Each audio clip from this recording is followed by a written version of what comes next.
If you have extremely large spreadsheets that are slowing you down while you wait for Formula to recalculate, then you need to make sure you're not missing out on these 10 tips that I'm going to share with you.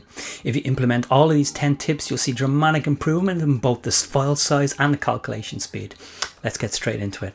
Not all formulae are created equally. Some formulae are more resource hungry than others. Use the formula speed calculation tool in the link in the description to find the most optimal formula for what you want to do.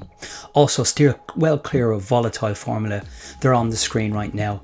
They dramatically slow down spreadsheets as they calculate each time there's a change in the workbook. A real simple tip, and sometimes they're the best.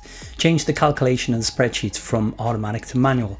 That means that Excel will not automatically calculate when you hit return, and thus significantly increase your ability to work on the spreadsheet.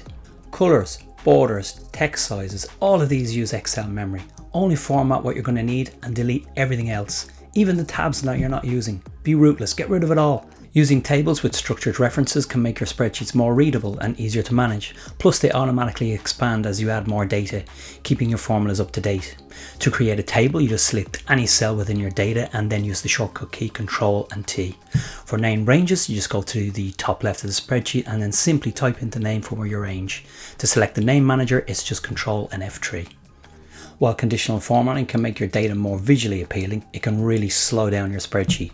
So use it only when necessary and avoid using complex formulas and conditions.